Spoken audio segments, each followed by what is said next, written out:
Assalamualaikum warahmatullahi wabarakatuh, sahabat semua. Saya harap kalian semua dalam keadaan sehat dan penuh kebahagiaan hari ini. Selamat datang kembali di channel YouTube Fakta Kehidupan, di mana kita selalu berbagi kisah-kisah nyata yang menginspirasi, memberi pelajaran dan membuka mata hati kita.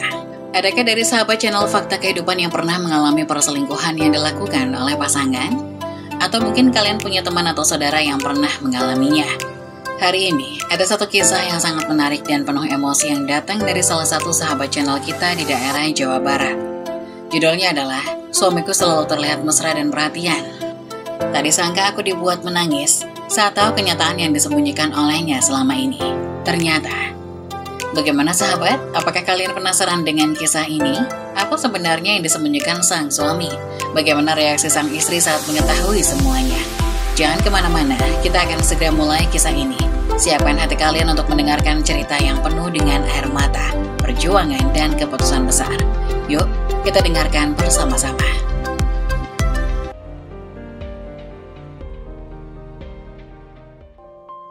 Suamiku selalu terlihat mesra dan perhatian. Tak disangka aku dibuat menangis saat tahu kenyataan yang disembunyikan olehnya selama ini. Ternyata, aku pulang, ada makan malam, Yul. Yuli menatap suaminya dengan tatapan yang tak lagi lemah. Dia tenang, tapi di balik ketenangannya ada kemarahan yang membara. Kita harus bicara, Farid. Farid melihat ekspresi Yuli yang tidak seperti biasanya. Dia mendekat dengan sedikit rasa waspada. Ada apa lagi? Kamu lagi marah soal hal-hal kecil?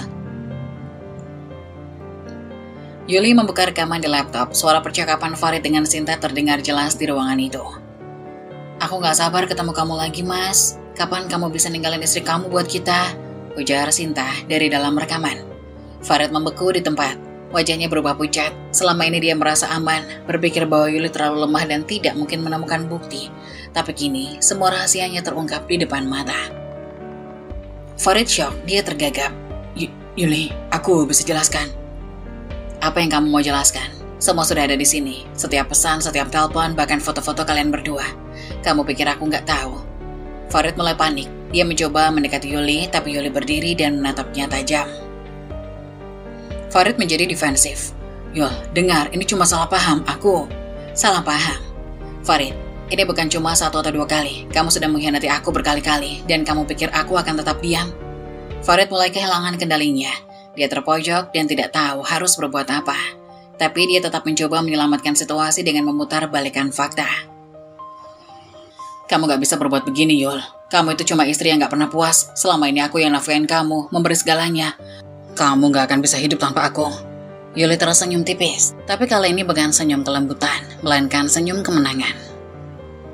Kamu salah besar, Farid. Aku sudah cukup lama mempersiapkan diri. Aku punya kerjaan, aku punya uang, aku punya hak penuh atas hidupku sendiri. Kalau kamu pikir aku tidak bisa hidup tanpa kamu, mungkin kamu yang harus belajar hidup tanpa aku. Farid mulai terlihat panik. Dia tidak menyangka bahwa Yuli sudah sejauh ini dalam persiapannya. Dia pikir Yuli akan tetap menjadi istri yang tunduk, tapi dia sekarang melihat bahwa istrinya sudah benar-benar berubah sepenuhnya. Ia menyerahkan dokumen-dokumen. Inilah rencana balasanku, Farid. Aku sudah berbicara dengan pengacara.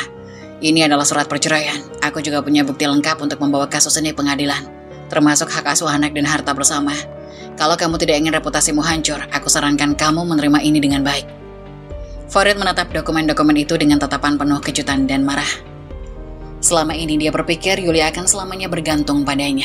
Tapi kini dia sadar bahwa istrinya telah merencanakan segalanya dengan matang dan dia yang kini berada di posisi lemah.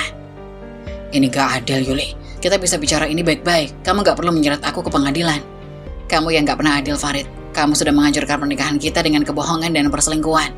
Aku sudah memberimu banyak kesempatan, tapi kamu terus menyakiti aku. Sekarang giliran aku untuk melindungi diriku dan masa depanku. Farid duduk di kursi, tak berdaya. Semua yang dianggap aman kini runtuh. Yuli yang selama ini dianggap lemah telah mengambil kendali penuh.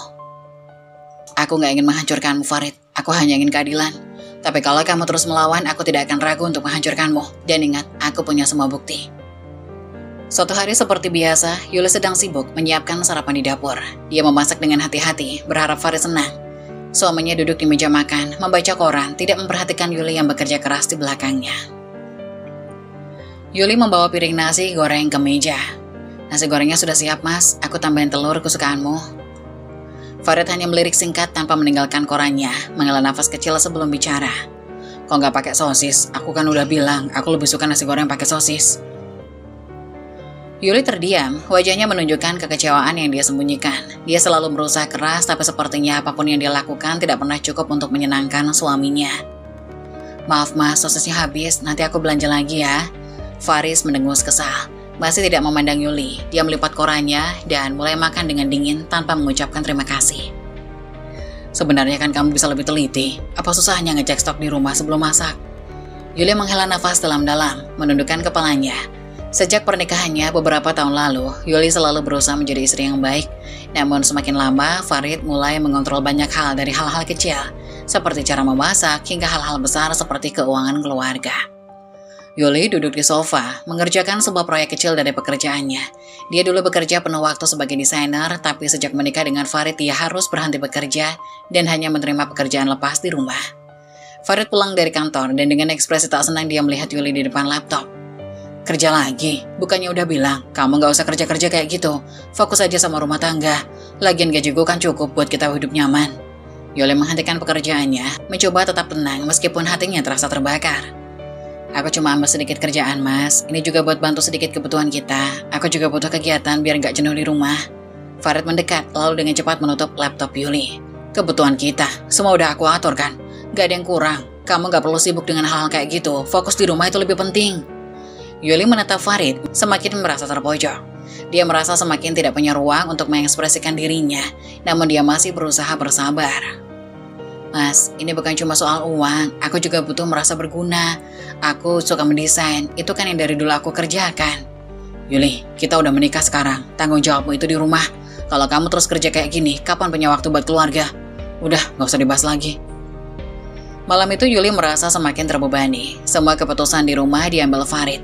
Mulai dari menu makan hingga pengeluaran keuangan, semua harus sesuai dengan keinginannya. Farid bahkan mengendalikan kartu ATM Yuli dan setiap pengeluaran harus atas persetujuannya. Yuli terbaring di samping Farid yang asik dengan ponselnya sambil memikirkan betapa beratnya hidupnya sekarang.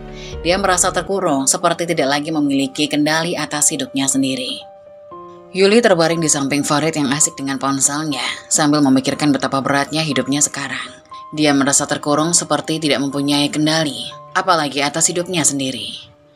Mas, aku pikir aku juga berhak punya sedikit kebebasan. Aku ingin merasa punya kendali atas hidupku. Mungkin aku bisa kembali bekerja seperti dulu, tapi tetap urus rumah. Aku merasa tercekik, Mas. Farid menurunkan ponselnya menatap Yuli dengan tatapan dingin. Tercekik? Kamu serius, Yul? Kamu tinggal di rumah yang nyaman, gak perlu repot-repot cari uang. Segala kebutuhan kamu aku cukupi. Tercekik dari mana? Bukan soal uang, Mas. Aku merasa kamu gak percaya sama aku.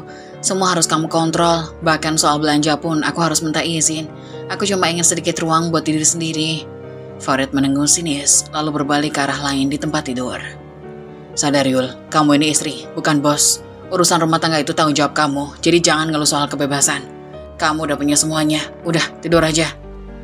Yuli menatap langit-langit kamar, air mata menggenang di sudut matanya, tapi di dalam hatinya dia tahu, dia tidak bisa terus-menerus seperti ini.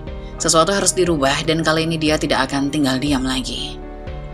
Beberapa minggu berlalu setelah percakapan terakhir mereka di kamar, Yuli tetap berusaha menjadi istri yang baik, tetapi ketidakadilan yang dirasakan semakin menghantui. Suatu malam, saat Farid sedang mandi, ponselnya berbunyi di meja samping tempat tidur.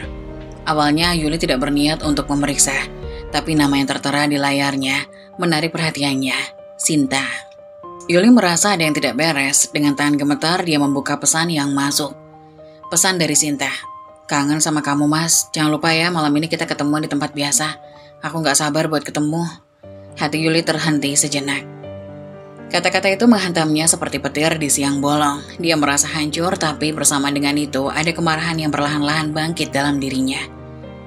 Selama ini dia telah menanggung semua perlakuan Farid, tapi kali ini pengkhianatan itu terlalu jauh. Farid keluar dari kamar mandi melihat Yuli memegang ponselnya. Ngapain kamu pegang-pegang ponselku? Itu privasi, Yul.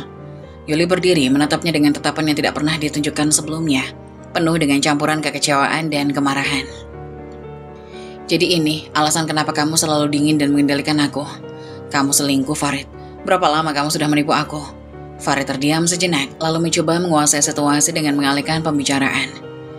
Jangan dramatis, Yul. Kamu gak paham situasinya. Hubungan kita sudah gak berjalan baik. Makanya aku butuh sesuatu yang berbeda. Jadi, setelah semua yang aku lakukan untuk kita, untuk rumah ini, kamu membalasnya dengan ini. Bukannya kita bisa bicara, tapi kamu malah menghancurkan aku dari belakang. Farid melengos, berusaha tetap tenang meskipun dia merasa terpojok. Yul, jangan bertingkah. Hubungan kayak gini gak sempurna. Kamu sendiri selalu sibuk ngurus hal-hal gak penting di rumah ini. Aku butuh perhatian yang lebih, yang gak bisa kamu kasih. Yuli merasa kemarahannya semakin mendidih, tetapi dia tahu bahwa amarah tidak akan mengubah apapun. Bukannya meledak, dia malah memilih untuk mengendalikan perasaannya, dan dalam dirinya dia sadar, ini adalah momen untuk berubah. Aku sudah cukup lama tertindas, Farid. Aku sudah cukup lama membiarkan kamu mengontrol hidupku, tapi itu berakhir sekarang. Kamu gak bisa memperlakukan aku seperti ini lagi. Setelah konfrontasi malam itu, Yuli tidak langsung mengambil keputusan drastis. Sebaliknya, dia mulai menyusun rencana secara diam-diam. Dia sadar bahwa menghadapi Farid secara frontal akan percuma. Dia harus cerdik bermain dengan cara yang lebih strategis. Yuli mulai mengumpulkan bukti perselingkuhan Farid. Setiap pesan, setiap panggilan telepon, semuanya dia simpan tanpa sepengetahuan suaminya. Dia juga diam-diam mengurus keuangannya. Selama ini Farid selalu memegang kendali penuh atas kartu ATM dan tabungan mereka. Yuli mulai menyisihkan sebagian kecil uang dari pekerjaannya sebagai freelancer, mengumpulkan dana darurat yang suatu saat nanti akan dia gunakan untuk kebebasannya. Suatu hari, Yuli bertemu dengan sahabat lamanya, Mira, di sebuah kafe. Mira tahu ada yang tidak beres dengan Yuli, meskipun Yuli tidak pernah menceritakannya sepenuh apa yang dia alami. Kamu terlihat lebih lelah akhir-akhir ini, Yul. Ada apa? Kamu bisa cerita sama aku? Yuli menghela nafas panjang dan memutuskan untuk membuka diri. Dia menceritakan tentang perselingkuhan Farid, tentang kontrol berlebihan yang selama ini dia rasakan, dan tentang bagaimana dia mulai merasa kehilangan dirinya sendiri. Ya Tuhan, Yul, kenapa kamu gak bilang dari dulu? Kamu gak bisa dibiarkan begini terus. Aku tahu, Mir. Tapi aku gak bisa bertindak dengan gegabah. Aku punya rencana. Farid mungkin berpikir aku ini lemah, tapi dia salah besar. Aku akan melawan, tapi dengan caraku sendiri. Kamu lebih kuat dari yang aku kira, Yul. Kalau kamu butuh apapun, aku di sini buat kamu. Yuli merasa mendapat dukungan moral dari sahabatnya itu. Untuk pertama kalinya dalam waktu yang lama, dia merasa tidak sendirian dalam pertempuran ini. Malam itu Farid pulang lebih larut dari biasanya. Yuli tahu dia baru saja bertemu dengan Sinta. Tapi kali ini Yuli tidak lagi merasa terpuruk atau tidak berdaya. Dia duduk di ruang tamu dengan tenang, menunggu Farid pulang. Ketika Farid masuk, Yuli sudah siap. Kamu dari mana, Mas? Farid merasa terganggu dengan pertanyaan itu, mencoba mengelak. Urusan kerja, kenapa? Ada yang salah? Yuli berdiri, meletakkan amplop di meja. Di dalamnya ada bukti perselingkuhan Farid yang selama ini dia kumpulkan. Foto, tangkapan layar pesan, dan rekaman percakapan telepon. Kerja, apa ini yang kamu sebut kerja? Ini bukti semuanya, Farid, kamu gak bisa mengelak lagi. Farid melihat amplop itu dengan ekspresi terkejut, lalu mencoba meraih amplop tersebut. Tapi Yuli lebih cepat. Aku gak akan mengungkit ke siapapun.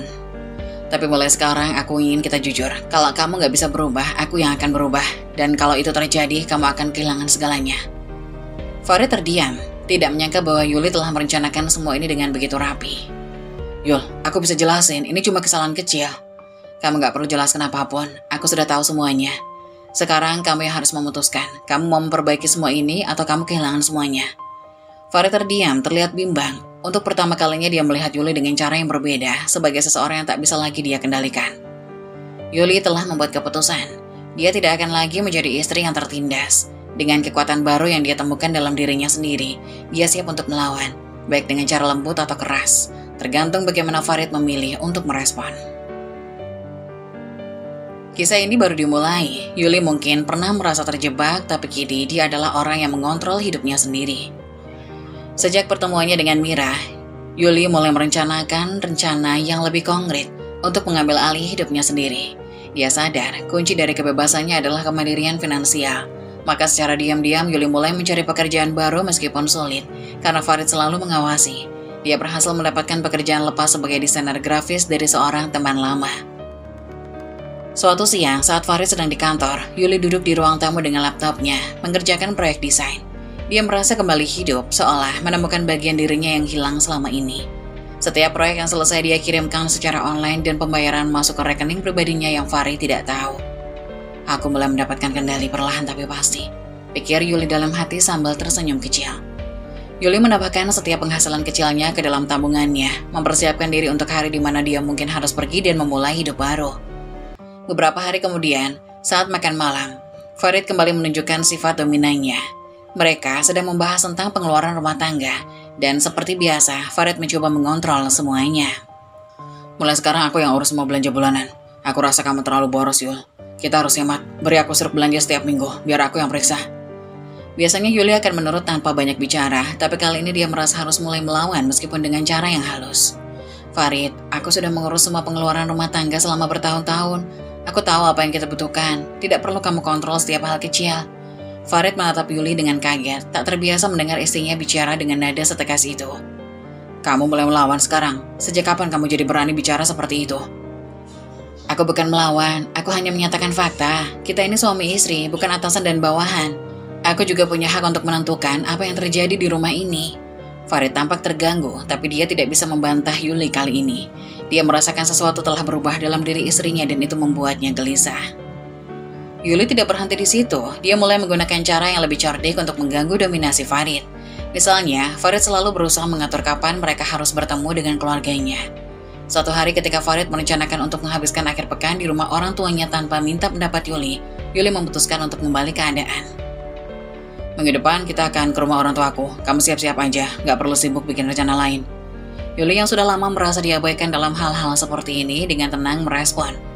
Minggu depan aku sudah ada rencana, Farid. Aku akan menghadiri reuni dengan teman-teman SMA aku. Dan itu sudah aku rencanakan sejak lama. Farid terkejut dan mulai marah. Kenapa kamu gak bilang dari awal? Kamu tahu aku gak suka kalau ada acara mendadak kayak gini. Yuli tetap tenang, tidak lagi terpengaruh oleh amarah Farid. Karena kamu gak pernah tanya, Mas. Setiap kali kamu bikin rencana, kamu selalu anggap aku harus ikut tanpa mempertimbangkan apa yang aku mau. Ini waktunya kamu sadar kalau aku juga punya kehidupan dan keputusan sendiri. Farid terdiam, tidak tahu harus berbuat apa. Dia merasa posisinya sebagai pengendali mulai terguncang. Tapi Yuli tahu bahwa dia belum sepenuhnya menang.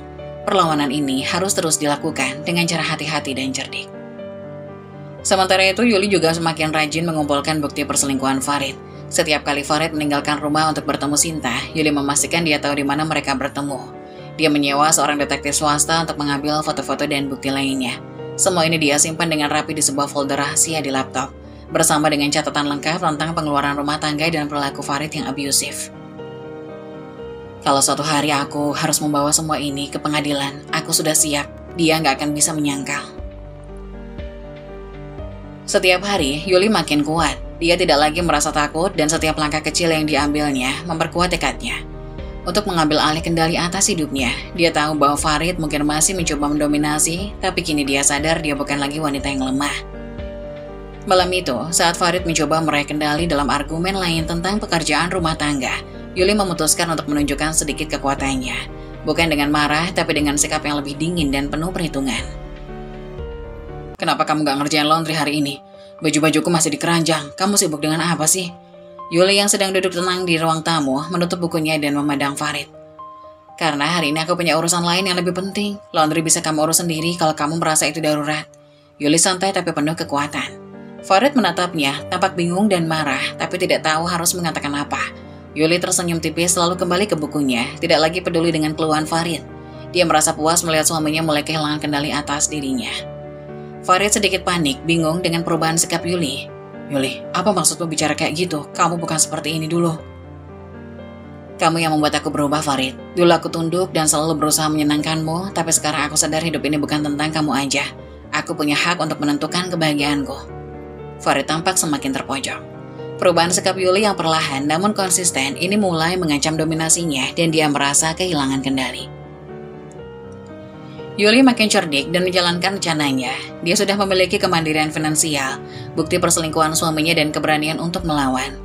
Setiap langkah yang dia ambil penuh dengan perhitungan, dan Farid mulai menyadari bahwa istrinya bukan lagi wanita yang bisa dia kendalikan dengan mudah.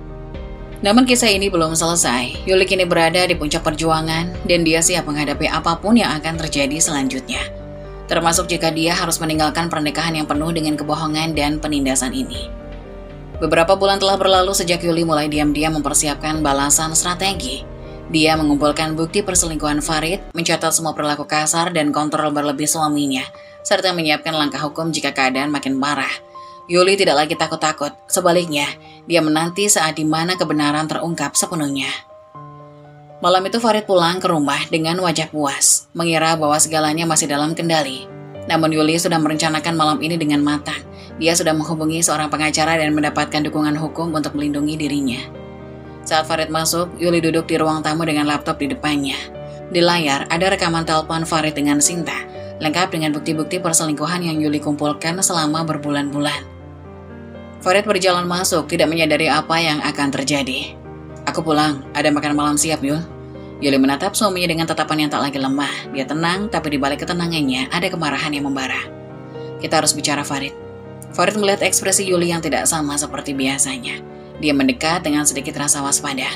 "Ada apa lagi? Kamu lagi marah? Gara-gara hal-hal kecil?" Yuli membuka rekaman di laptop. Suara percakapan Farid dengan Sinta terdengar jelas di ruang itu.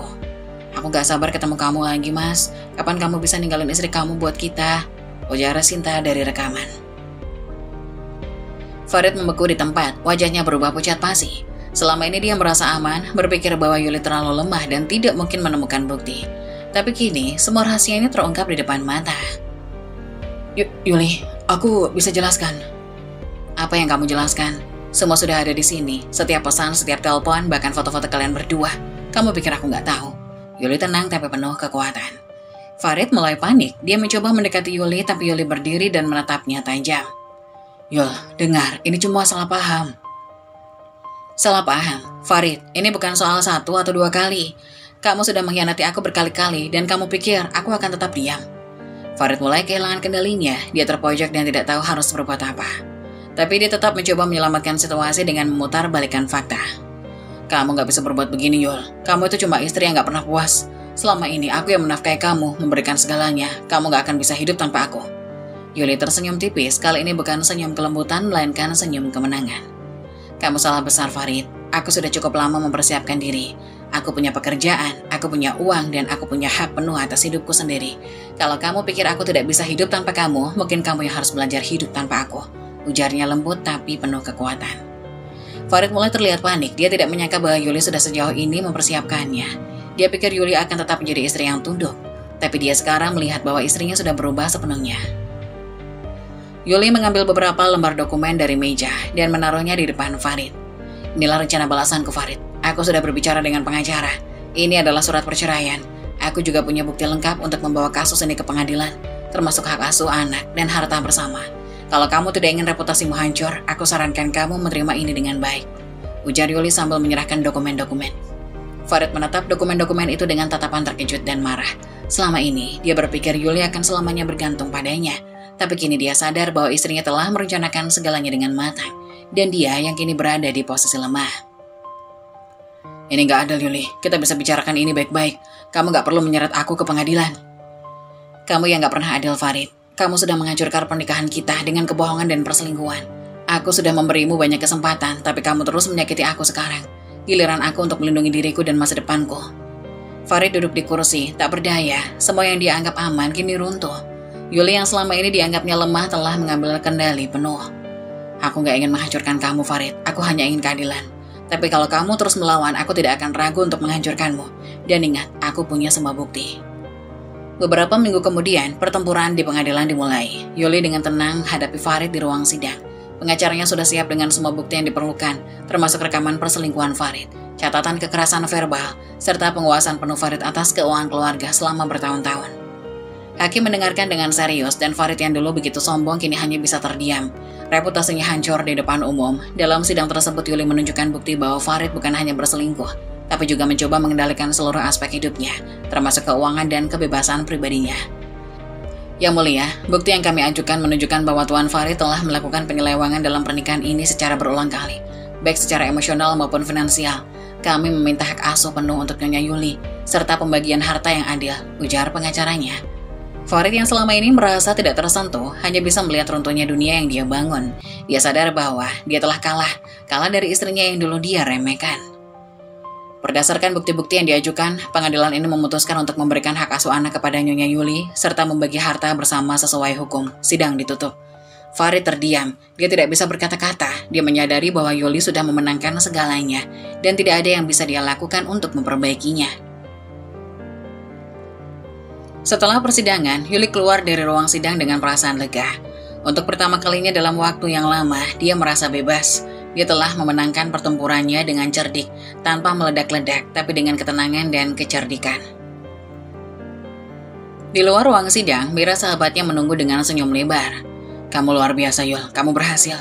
Yuli tersenyum merasakan kemenangan yang sesungguhnya. Bukan hanya karena dia memenangkan sidang, tapi karena dia berhasil mengambil kembali kendali atas hidupnya. "Ini baru permulaan, Mir. Aku sekarang tahu bahwa aku bisa hidup tanpa dia, dan aku akan membangun hidup yang lebih baik." Mira merangkulnya, memberikan dukungan penuh. Yuli menatap ke depan, memikirkan masa depannya yang kini ada dalam kendalinya sepenuhnya. Setelah sidang perceraian yang menghancurkan hidupnya, Farid mulai merasakan kesunyian dan kehampaan yang perlahan melingkupinya. Dulu ia merasa kuat, tak tergoyahkan dengan keyakinan bahwa Yuli akan selalu ada, tak peduli apapun yang ia lakukan. Tapi sekarang, semuanya hilang, istrinya, rumah tangganya, bahkan reputasinya. Suatu malam Farid duduk di ruang tamu yang kosong. Bayang-bayang rumah yang dulu penuh tawa dan kehangatan kini terasa dingin dan asing. Ia menatap cermin, melihat bayangan yang tampak hancur. "Kenapa aku begitu bodoh? Kenapa aku hancurkan hidupku sendiri, Yuli?" Air mata mulai mengalir di pipinya. Dia merasakan penyesalan yang mendalam. Rasa bersalah yang tak tertahankan. Dia teringat pada hari-hari indah bersama Yuli. Senyumannya, ketulusannya, bagaimana dia selalu berusaha menjadi istri yang baik meski Farid terus-menerus menyakiti hatinya. Dengan tangan gemetar, Farid meraih teleponnya dan tanpa pikir panjang dia menelpon Yuli. Dia berharap mungkin masih ada kesempatan untuk memperbaiki segalanya, meski di dalam hatinya dia tahu sudah terlambat. Yuli menerima telepon dari Farid setelah beberapa detik ragu. Di ujung telepon terdengar suara Farid yang bergetar. "Yul, kita bisa bicara. Aku butuh bicara sama kamu, tolong." Yuli menghela nafas. Dia tahu ini akan datang saat dimana Farid menyesali segalanya. Tapi Yuli tidak lagi merasa belas kasihan. Dia telah melalui terlalu banyak rasa sakit dan penghinaan untuk merasakan simpati pada pria yang telah mengkhianatinya berkali-kali. "Apa yang kamu mau, Farid? Kita sudah selesai. Aku sudah bilang semuanya di pengadilan." Farid terisak. "Tolong, Yul. Aku salah. Aku gak bisa hidup tanpa kamu. Aku gak tahu apa yang aku pikirkan waktu itu. Sinta, dia gak berarti apa-apa. Semua ini kesalahanku. Tolong beri aku kesempatan kedua. Aku mohon, Yul." Yuli mendengarkan tanpa sedikit pun getaran di hatinya. Ia memejamkan mata, membiarkan rasa sakit masa lalu mengalir melalui dirinya, tapi tetap teguh dalam pendirian. "Farid, kamu sudah punya semua kesempatan di dunia. Kamu menghancurkan semuanya. Bukan hanya sekali tapi berkali-kali. Kamu pikir permintaan maaf ini akan menghapus semua itu?" Farid terdiam di ujung telepon. Suaranya mulai pecah karena isak tangis. "Aku tahu aku salah, Yul. Aku nggak pantas, tapi aku nggak bisa. Aku nggak bisa hidup tanpa kamu. Kamu satu-satunya yang selalu ada untukku." "Kamu yang memilih untuk menghancurkan aku, Farid. Kamu yang berpikir aku akan selalu ada, selalu bisa kamu kendalikan. Kamu salah besar. Aku sudah selesai menjadi wanita yang kamu remehkan." Farid mulai menangis lebih keras, tak lagi bisa menahan emosinya. "Aku menyesal, Yul. Aku benar-benar menyesal. Aku akan melakukan apa saja. Tolong, aku mohon. Aku nggak bisa hidup tanpa kamu." Yuli mendengarkan Farid menangis di telepon, tapi kali ini dia tidak merasa lemah atau tergerak. Air mata Farid tidak lagi memiliki kekuatan atasnya. Terlalu banyak yang telah hilang dan terlalu banyak luka yang telah ia tanggung. "Penyesalanmu tidak akan mengubah apapun, Farid. Kamu tidak bisa memutarbalikkan waktu. Apa yang kamu lakukan sudah terlambat untuk diperbaiki." Farid di ujung telepon mencoba bicara lagi, tapi suaranya makin terisak. "Tolong, Yul. Apapun, beri aku satu kesempatan lagi. Aku akan berubah, aku janji." Yuli menghela nafas, tapi dia tetap tegas. "Aku sudah memberi kamu lebih dari satu kesempatan, Farid. Dan setiap kali kamu menyia-nyiakannya, ini bukan tentang kesempatan lagi.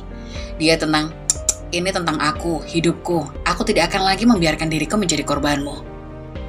Farid merasa semakin tenggelam dalam penyesalan. Dia menundukkan kepala, merasa begitu kecil di hadapan kekuatan Yuli yang baru. "Kamu benar, Yul. Aku gak layak untuk dimaafkan. Tapi aku tetap mencintaimu." Yuli tertawa kecil, bukan karena kebahagiaan, tapi karena ironi. "Cinta? Kamu gak tahu arti cinta, Farid. Kalau kamu tahu, kamu gak akan menyakitiku seperti ini." Farid terdiam, suara isaknya makin pelan. Dia tahu tidak ada yang bisa dia katakan untuk mengubah pikiran Yuli. Yuli kini terlalu kuat, terlalu mandiri untuk kembali ke pelukannya yang penuh dusta. Yuli menatap jauh ke depan, merasa bebannya sudah terangkat. Air mata Farid tidak lagi memiliki kuasa atasnya. Dia bukan lagi wanita yang akan terjebak dalam lingkaran manipulasi dan penghinaan. "Ini adalah akhir, Farid. Kamu boleh menyesal seumur hidupmu. Tapi aku sudah selesai denganmu. Aku tidak punya belas kasihan untuk pria seperti kamu. Farid ingin bicara lagi, tapi Yuli memutuskan telepon sebelum dia bisa berkata lebih banyak. Dengan tangannya tegas, dia mematikan telepon, menutup buku terakhir dari bab hidup yang telah ia tinggalkan. Yuli menghela nafas panjang dan lega. Tidak ada lagi rasa sakit, tidak ada lagi rasa penyesalan. Dia telah mengambil kembali hidupnya, dan sekarang dia siap melangkah ke masa depan yang jauh lebih cerah. Tanpa bayang-bayang Farid.